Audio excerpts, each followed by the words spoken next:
Karimnagar, Adilabad, Nizamabad, Medak teachers MLC ఎన్నికల్లో మల్క కొమరయ్యకు మొదటి ప్రాధాన్యత. ఓటు వేద్దాం, గెలిపిద్దాం. మీకోసం, మీ సమస్యల కోసం మీ తరఫున గళమెత్తుతాడు, ప్రభుత్వంతో కొట్లాడతాడు.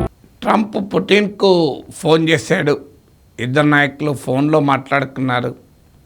ఫోన్లో మాట్లాడముచ్చటే కాదు, త్వరలో కలవబోతున్నారు సౌదీ అరేబియా. ఎందుకంటే ఇప్పుడున్న పరిస్థితుల్లో పుటిన్ అమెరికాకు వచ్చే పొజిషన్ లేదు, ట్రంప్ రష్యాకు వెళ్ళే పరిస్థితి లేదు. అందువల్ల ఇద్దరు నేతలు ఒక న్యూట్రల్ డెస్టినేషన్గా సౌదీ అరేబియాని ఎంచుకున్నారు. సౌదీ అరేబియాకు అమెరికాతో, రష్యాతో, రెండు దేశాలతో కూడా మంచి సంబంధాలు ఉన్నాయి. మరి ఈ సమావేశంకి జెలెన్స్కీ ఉక్రెయిన్ ప్రెసిడెంట్ వస్తాడా తెలియదు. ఇది ట్రంప్ పుటిన్ల భేటీ లాగానే కనబడుతోంది. సమస్య ఎవరిది? సమస్య ఉక్రెయిన్ది. కానీ ట్రంప్ ఉక్రెయిన్ ప్రెసిడెంట్ పక్కకు పెట్టి ఫోన్లో పుటిన్తో మాట్లాడుతున్నాడు. పుటిన్తో మాట్లాడింది ఉక్రెయినియన్ ప్రెసిడెంట్కి ఫోన్ చేసి చెప్పాడు, పుటిన్తో నేను మాట్లాడిన ఈ విషయమని. ఇప్పుడు సౌదీ అరేబియాలో జరిగే మీటింగ్ కూడా ఇప్పటివరకైతే ట్రంప్ మాటలు చూస్తే ప్రెసిడెంట్ జెలెన్స్కీని ఆహ్వానించే వాతావరణం అయితే కనిపించలేదు. విల్ హ్యావ్ టు సీ అప్పటి వరకు ఏం జరుగుతుంది అని. ఎందుకంటే ఇప్పుడైతే we're meeting Putin and I'm meeting Putin in Saudi Arabia అన్నాడు తప్ప I'm meeting both Russian and Ukrainian presidents in Saudi Arabia అనలేదు. అందువల్ల ట్రెండ్ చూస్తుంటే ట్రంప్ ఉక్రెయిన్లో ఒక అవగాహనకు వచ్చి జెలెన్స్కీకి దాన్ని ఇంప్లిమెంట్ చేయమని అప్పచెప్పినట్టున్నారు. అంటే ఉక్రెయిన్కు బార్గెనింగ్ ఏమీ ఉండదు. ఇదేమీ ఆరోపణకు కాదు, దీనికి ఉదాహరణకు కూడా ఉంది, చరిత్రలో సాక్ష్యాలు కూడా ఉన్నాయి. మీకు తాలిబాన్లతో ట్రంప్ ఇలాగే ఫస్ట్ టర్మ్లో చర్చలు జరిపాడు. మీకు అప్పటికి ఆఫ్ఘనిస్తాన్లో 20 ఏళ్ళుగా అమెరికా అనుకూల ప్రభుత్వము అధికారంలో ఉంది. 20 ఇయర్స్గా ఆ ప్రభుత్వాన్ని అమెరికా సమర్థిస్తూ నిలబెడుతూ వచ్చింది. సడన్గా Trump good Taliban, bad Taliban అంటూ తాలిబాన్లలోని మంచి వాళ్ళతో మేము ఒప్పందం చేసుకుంటామన్నాడు. నేను ఆ రోజు కూడా చెప్పాను, తాలిబాన్ అంటేనే ముష్కరులు, మూర్ఖులు, వాళ్ళలో మంచి వాళ్ళు ఏంటి అని. కానీ ఆ చర్చలు జరిపి చివరికి ఖతార్లో తాలిబాన్తో అగ్రిమెంట్ చేసుకున్నాడు. విచిత్రం ఏంటంటే ఆఫ్ఘనిస్తాన్లో ఉన్న ప్రభుత్వము అమెరికానే నిర్మించి మద్దతు ఇచ్చి నిలబెట్టిన ప్రభుత్వానికి అసలు ఇన్విటేషన్ లేదు. చివరికి ఏం జరిగింది? ఆ ప్రెసిడెంట్ దేశం విడిచి పారిపోవాల్సి వచ్చింది. ఆ ప్రభుత్వానికి క్లోజ్గా ఉన్న పెద్దలందరూ దేశం విడిచి పారిపోతే తాలిబాన్లు విజయోత్సవం చేసుకుంటూ కాబూల్ని ఆక్రమించుకున్నారు. మన చిన్నప్పుడు పల్లెటూరులో దొరికిన పాలు ఇప్పుడు సిటీలో దొరకటం లేదు. మా ఇంట్లో దీని గురించి మాట్లాడుకుంటున్నప్పుడు కంట్రీ డిలైట్ గురించి తెలిసి ఉన్నత ప్రమాణాలు ఉన్న ల్యాబ్స్ లో టెస్ట్ చేయించి రోజు రిపోర్ట్స్ ని యాప్ లో అప్డేట్ చేస్తారు. వాళ్ళ విధానాలు చూసి సంతృప్తి చెంది ఇలా రికమెండ్ చేస్తున్నాను. ఇప్పుడే కంట్రీ డిలైట్ యాప్ ని డౌన్లోడ్ చేసుకోండి. Download the country delight app now. ఇది చూసిన వారు ఏమనుకుంటారు? బహుశా మరి ఉక్రెయిన్ ట్రంప్ రష్యాకి అప్పచెప్తాడా, ప్రెసిడెంట్ జెలెన్స్కీ దేశం విడిచి పారిపోవాల్సి వస్తుందా అని అనుమానం కలుగుతుంది. ఆ అనుమానం ఎట్లున్నా ఒకటి మాత్రం నిజం, ఈ ట్రంప్ పుటిన్ చర్చల్లో ఉక్రెయిన్కి ఎలాంటి ప్రాధాన్యత ఉండదు. Trump simply dumping Ukraine. Putin కోరినవన్నీ ఇచ్చేలా కనబడుతున్నాడు. ఎందుకంటే ట్రంప్ మాటలు చూస్తే పుటిన్ కూడా యుద్ధాన్ని ఆపదలుచుకున్నాడు అంటూ ఒక పెద్ద సర్టిఫికెట్ ఇచ్చాడు.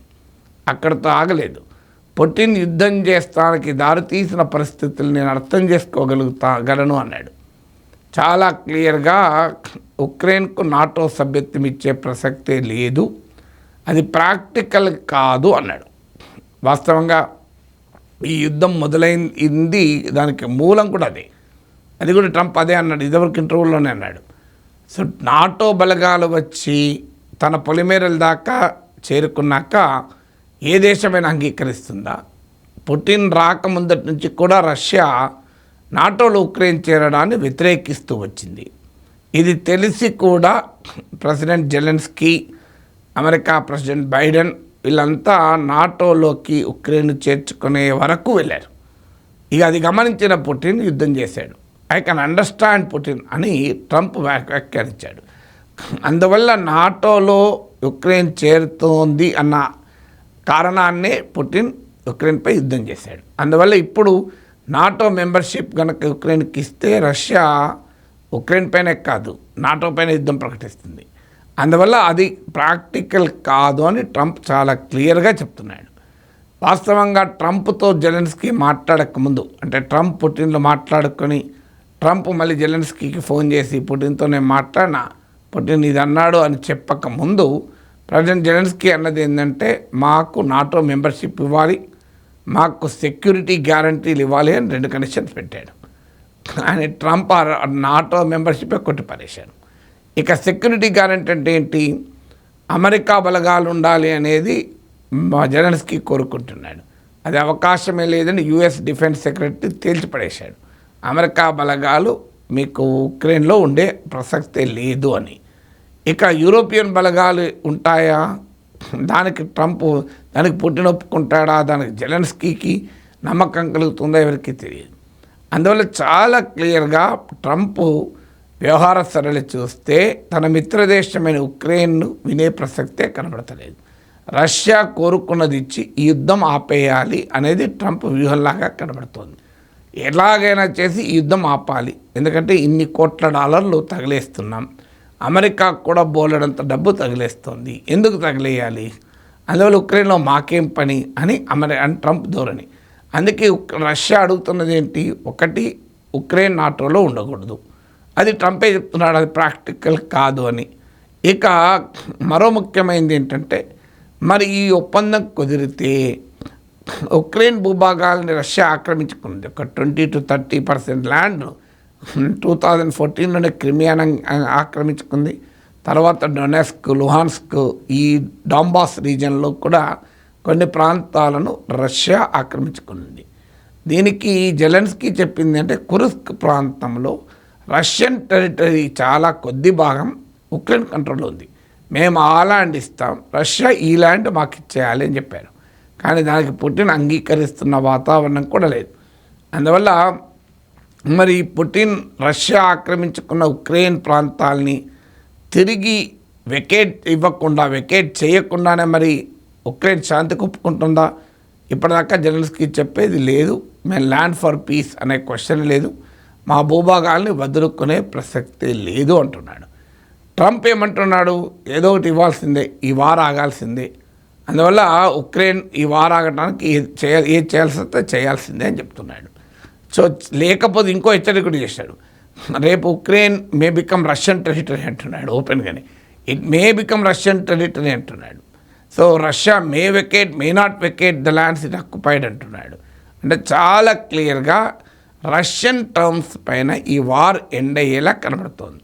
సో ఏ కారణాల రీత్యా ఉక్రెయిన్ యుద్ధానికి దిగాల్సి వచ్చిందో రష్యాతోని, ఏ కారణాల రీత్యా రష్యా ఉక్రెయిన్ పైన వార్ ప్రకటించిందో, ఇప్పుడు ఈ ప్రాసెస్లో ఉక్రెయిన్ డిమాండ్లు ఏవి అమల్లోకి రావడం లేదు. యుద్ధంలో నష్టపోయింది ఉక్రెయిన్. చివరకు యుద్ధం ముగిసే సమయంలో కూడా ఉక్రెయిన్కి ఎలాంటి జస్టిస్ లేకుండా అన్ని విషయాల్లో రష్యా పైచే కనబడుతుంది. ఇది ఒక రకంగా ఉక్రెయిన్ కొని తెచ్చుకున్న సమస్య. ఎందుకంటే నేను చాలా వీడియోలో చెప్పాను, you cannot outsource security of a nation. ఒక దేశ భద్రతను ఇతర దేశాలకు అవుట్సోర్సింగ్ చేయరాదు. మీకు జెలెన్స్కీ చేసిన పొరపాటు ఏంటంటే అమెరికాను, యూరోప్ నమ్ముకొని యుద్ధాన్ని దిగాడు. తన సొంత బలంతో యుద్ధాన్ని దిగలే. తన సొంత బలంతో యుద్ధానికి దిగుంటే రష్యాకు 1-2 వారాల్లో పట్టేది, అంతకన్నా ఎక్కువ పట్టేది కాదు ఉక్రెయిన్. కానీ నేరుగా అమెరికా, యూరప్ బలాన్ని ఉపయోగించుకొని యుద్ధంలో దిగాడు. కానీ ఉక్రెయిన్కు ప్రెసిడెంట్కి అర్థం కావాల్సిందంటే అమెరికా తన ఇంట్రెస్ట్ల కొరకు పనిచేస్తుంది తప్ప ఉక్రెయిన్ ఇంట్రెస్ట్ల కొరకు, శాంతి కొరకు, స్వాతంత్రం కొరకు నిలబడతాయని ఆయన పొరబడ్డాడు. ఇప్పుడు జరిగింది, ఇప్పుడు తలబట్టుకుంటున్నాడు, ఏం చేయలేని పరిస్థితి. పుటిన్కు తనను ఆహారంగా వదిలేసి ట్రంప్ చేతులు నిలుపుకునటానికి సిద్ధపడుతున్నాడు. ట్రంప్ లక్ష్యం ఏంది, ఎట్ ఎనీ కాస్ట్ ఆ వార్ ఎండ్ కావాలి, ఉక్రెయిన్ ల్యాండ్ పోతుంది, ఉక్రెయిన్కి ఏ నష్టం జరుగుతుందని. ఇది గమనించిన యుక్రెయినియన్ ప్రెసిడెంట్ ఒక భారీ బంపర్ ఆఫర్ ఇచ్చాడు ట్రంప్కు. ఒకటి, పునర్నిర్మాణం, రీకన్స్ట్రక్షన్ కాంట్రాక్ట్లని అమెరికన్ కంపెనీలకి ఇస్తామన్నాడు. 2, ఉక్రెయిన్లో ఉన్న నేచురల్ రిసోర్సెస్ను అమెరికన్ కంపెనీలు వచ్చి ఎక్స్ట్రాక్ట్ చేసుకోవచ్చు అని కూడా అన్నాడు. దీనికి వాస్తవంగా ట్రంప్ చాలా అనుకూలంగా రియాక్ట్ అయ్యాడు. కానీ ట్రంప్కి తెలుసు ఈ యుద్ధం జరుగుతున్న సమయంలో ఆ మినరల్ రిసోర్సెస్ ఎలా ఎక్స్ట్రాక్ట్ చేస్తాడు. అందుకే ఇప్పుడు జెలెన్స్కీ ఇచ్చిన ఆఫర్ జెలెన్స్కీకే కొంపముంచేలా ఉంది. ఎందుకంటే జనరల్కి ఏమన్నాడు, మా రేర్ ఎర్త్ మెటల్స్ మీకు ఇచ్చేస్తాము, మాకు సాయం చేయండి అన్నాడు. ట్రంప్కు సాయం చేయండి అన్నది వినబడలే, మొదటి పార్టీ వినబడ్డది, మా రేర్ ఎర్త్ మెటల్స్ ఇచ్చేస్తామన్నది. సో ఇచ్చేయండి, కానీ అది మళ్ళీ మేము ఎక్స్ట్రాక్ట్ చేయాలంటే పీస్ ఉండాలి కదా. రష్యా ఒకవైపు బాంబుల వర్షం కురిపిస్తుంటే మేము వచ్చి లీథియంలు యురేనియంలు ఎట్లా తవ్వుకెళ్తాం? అందుకొరకు మీరు ఉక్రెయిన్ అన్నీ వదులుకొని రష్యాతో ఒప్పందం చేసుకుంటే అప్పుడు మేము వచ్చి ఉక్రెయిన్లో ఉన్న నేచురల్ రిసోర్సెస్ మొత్తాన్ని తీసుకెళ్ళిపోతామని. సో ఉక్రెయిన్కి ఏమవుతుంది? ఉక్రెయిన్కు సెల్ఫ్ రెస్పెక్ట్ పోయింది, ల్యాండ్ పోయింది, నేచురల్ రిసోర్సెస్ పోయాయి. మరి ఉక్రెయిన్ సాధించింది ఈ వార్లో భద్రత గ్యారంటీ లేదు, అల్టిమేట్గా చాలా డిస్ట్రక్షన్ జరిగింది. అందువల్ల ఇదంతా ఎందుకు జరిగింది? వెస్ట్రన్ పవర్స్ నమ్మి యుద్ధాన్ని దిగాడు. అందుకే ఇండియాకు కూడా ఇది ఒక ఎగ్జాంపుల్. ఇప్పుడు మనకు చైనాతో వైరం ఉంది, అందువల్ల చైనాపైకి మనం రెచ్చగొడుతూ ఉంటారు. అందులో భాగమే క్వాడ్లో మనం భాగస్వామ్యం అమెరికా, జపాన్, ఆస్ట్రేలియాతో. సో చైనా అభ్యంతరం కూడా చెప్పింది, ఈ క్వాడ్ అనేది మాకు వ్యతిరేకంగా అమెరికా నిర్మిస్తున్న కూటమి అని. కానీ చైనాతో మనకున్న వైరరీత్యా మనం కలిసాం. ఇవాళ కూడా నిన్న కూడా ట్రంప్ ఏమంటున్నాడు, మీడియేట్ చేస్తా అంటున్నాడు. ఆయన ఎవరు అడిగినట్లు మీడియేట్ చేస్తా అని. అందువల్ల అమెరికాపై ఆశపడో, యూరోప్పై ఆశపడో చైనాతో మనం ఘర్షణ పడితే మనకు లాభం లేదు. మన ఘర్షణ మన శక్తి పైన పడాలి, మన కాళ్ళపైన మనం నిలబడి ఫైట్ చేయాలి. ఎప్పుడు కూడా అమెరికా కానీ మరో ఒక రాజ్యం కానీ తన వ్యూహాత్మక ప్రయోజనాలకే వ్యవహరిస్తుంది. అందువల్ల ఆఫ్ఘనిస్తాన్లో తాలిబాన్కు ఆఫ్ఘనిస్తాన్ అప్పచెప్పెళ్ళారు. ఇప్పుడు ఉక్రెయిన్ కూడా అవసరం వస్తే రష్యాకి అప్పచెప్పి ట్రంప్ వెళ్ళిపోతాడు. ట్రంప్ ఇంట్రెస్ట్ ఏంటి? Ukraine independence, Ukraine sovereignty, Ukraine development, Ukraine reconstruction కూడా పొరపాటు. ట్రంప్ ఇంట్రెస్ట్ ఏంటి? అమెరికా ఖర్చు కాకుండా ఉక్రెయిన్లో ఉన్న నేచురల్ రిసోర్సెస్ కొల్లగొట్టాలి. అందుకు ఉపయోగపడే వ్యూహాన్ని అనుసరిస్తాడు తప్ప ఉక్రెయిన్ ప్రజల గౌరవాన్ని నిలబెట్టడానికి, ఉక్రెయిన్ సమగ్రతను నిలబెట్టడానికి ట్రంప్ ఎందుకు పనిచేస్తాడు? అన్ఫార్చునేట్లీ జెలెన్స్కీకి అర్థం కాలేదు. ఉక్రెయిన్ దేశం నష్టపోతుంది, అమెరికా పైన యూరోప్ పైన ఆశలు పెట్టుకొని తనకన్నా బలవంతులైన రష్యాతో యుద్ధానికి దిగడం వల్ల.